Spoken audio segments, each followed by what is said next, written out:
So, just another quick video about Virtual DJ 2025 and a question I got on the Facebook page about changing some pads on a DJ to go to or a DJ to go to touch controller because it was acting weird when he tried it. And that's actually true because it is a little weird.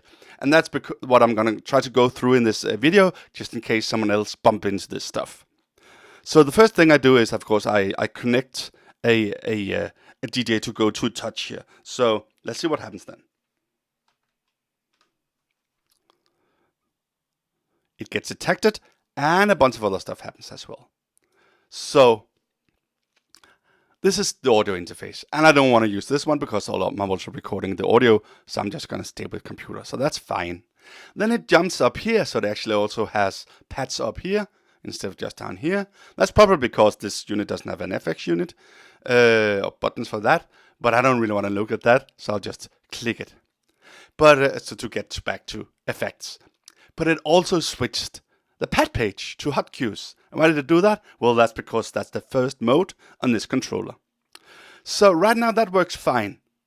But an interesting thing about this controller is that it only has 4 pads on each side, each stack. So it can only get to the first top ones here. Can't get to these one, doesn't even have a shift button, so it can't get to the alternative ones either. So it's very important to put important stuff on the first 4 pads. On this one, it'll of course be Q1, 2, 4, so that's fine. So if I click one of those, like pad 1, it'll do a hot cue. Pad 2 will do the second hot cue, just like you would expect. Nothing strange about that. But then let's try going through the modes. There's a pad mode button here that toggles through 4 different pad modes. So it goes to pad mode 2, and then I get to loop, but not a regular loop. This is actually something else. Like we say, it says go loop. And why is that? Well, that's because Virtual DJ has some built-in additional pad pages that you don't normally see for specific controllers. In this case, controllers with only 4 pads, because there's no script for the 4 button ones. Why? We can't get to them. So instead, it has something. It has changed the menu a little bit, so it suits that you only use the first 4 ones. So if I press the second pad, I get the 2-beat one. Like you would expect, and then when I switch down here, I can get to some faster ones.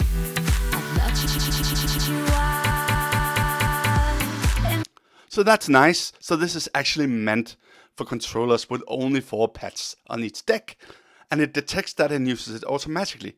Great stuff. And now it gets even weirder, because according to the manual, the third one should be manual loop, and it even has a pad page for that if you go look for it. So when I have this controller connected, I can go select these weird go ones, and I also have a go manual loop, this one. But at some point in time they changed that, so this is no longer the default one that gets used. You can of course switch that up here at the top, but it's actually the stems one that's getting used. Probably because stems got a little bit more interesting than having 2 of them for loop. So let me just go to the third mode here, and you can say it uses stems. And this is what the question was about, because this is a little weird, because it says rhythm here. It doesn't say a cappella, and the guy wanted the a cappella pad, and he could change it in here, and he can to stems. Then he gets the a cappella pad, but as soon as he did it out here using the button, he got the rhythm one. And why is that? Well, that's of course because that's also additional features. So hidden additional features, because that means that you can use just the 4 pads to enable and disable or turn on and off all 5 pads, because the rhythm is all 5 stems, because rhythm is the same as kick plus hi-hat. So that's why they designed it like that. But yes, it is very well hidden, because if you look into the editor for this pad page and go to the 4th pad, the one that was supposed to say a cappella, it still says a cappella, even though it says rhythm out here. Very strange. And that's because it's pretty well hidden that it does something else for this specific controller, or actually any controller you connect that has just 4 pads on each deck. So how do you get to it, and how do you change it if you really want to? Well, I can't find it in here. So I guess the place to do that is in the file system. So what we do now is I'm just going to go back into this editor, and then I'm going to change just one of them a little bit, push in a space, because that then saves a new version of this that I can edit without ruining anything. So like this, and now when I shut down Virtual DJ and go into the file system and go into paths under my home folder for Virtual DJ and into paths, I have a stems.xml as the first one. And let's look into that, because that's where the hidden features are actually not so well hidden anymore. So as you can see, it has the usual stuff. Path 1 to 8, shift path 1 to 7, because that's how it looks, right? It doesn't have anything on the 8 path. But it only has, of course, 4 in actual physical unit. So the important one for us are this one, this one, this one, and this one. So why is it different? Why it doesn't say a cappella? It's supposed to say a cappella. Well, that's because they have overwritten it out here with something called NB4, which I assume means number of buttons 4. So if you connect something with only 4 paths on each stack, it'll instead use this script for this path page. So that's where all the confusion was from, because this is where it actually says rhythm, right? So how do we change that if you really want to? Because this is, of course, intelligent. They made it so it will actually work pretty well on a 4-path controller. But if you really want to change it, since we already have a new one, you can just start changing this stuff, and then you'll get it. So the first thing I want to change is I want to save this as something we could recognize. So let's just use that way of naming it and call it Go Stems. And then I want to put the same thing in here, in the name, Go Stems. So far, so good. And I want to look into what I want to keep. Well, the a cappella is probably nice, and the instrumental probably nice. I use that a lot when I do stuff. And then the one that selects which stem the current effect is supposed to work on, that's probably also pretty nice. So let's keep that one. And these ones I don't want to use. And we also bear in mind we only have 4 slots if you want to access them directly. So get rid of vocal, instrumental, bass, keep a cappella, get rid of kick, hi-hat, keep something with effects, keep something with instrumental, and get rid of all these 8 ones that we don't need. Probably keep the menu. And then probably, well, we have one more slot. Well, what about the written one was actually pretty cool. So let's just grab that from down here. Put that up here somewhere. And then the most important part, we want to delete this entire block so it doesn't overrule the top stuff with this stuff when we connect a 4-path controller. So let's get rid of that.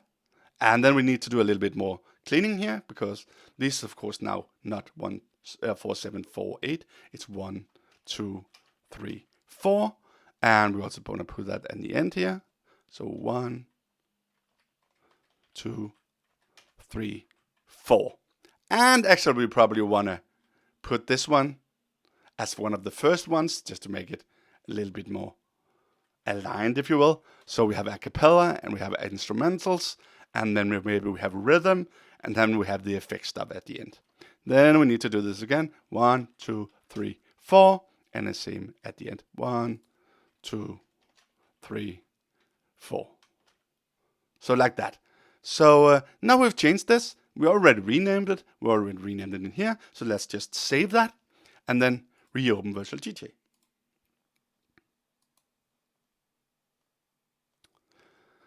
And we just need to accept this again, and we're doing that. And now, of course, it's still on Stems 2.0, but that's because that's the regular one. That's the one it had selected. We don't want that. We want to go in here to Stems, and we want to pick up a brand new one that's called Go Stems. So this one down here, and now we have a new one. Maybe we want to remove the parentheses. Don't really worry about it right now. So, of course, rhythm is going to be on because the rhythm is on a new track. So we could also fiddle with that a little bit. But let's just do this for now. So I'm just going to load the same track. And now I can play it from the controller. I can switch the head notes to go stems like this. And I can start controlling the steps. A cappella. Instrumentals. Turning on and off the rhythm. And then if I enable an effect, the first one should go through, which stemmed to the effect. Now it's just on vocals. Now it's just on the melody. And now the echo is just on the rhythm. Let's go to the rhythm section. Now there's effects.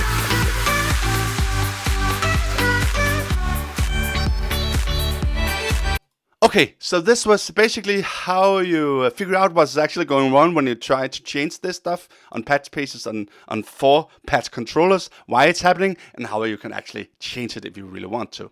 Even though it's kind of brilliant the way that they have designed it to take over so that it makes sense on 4 patch controllers, you can still override it if you know what you're doing. So a little bit fiddly and maybe a little bit hairy, but it works, and I hope this helped make it a little bit simpler.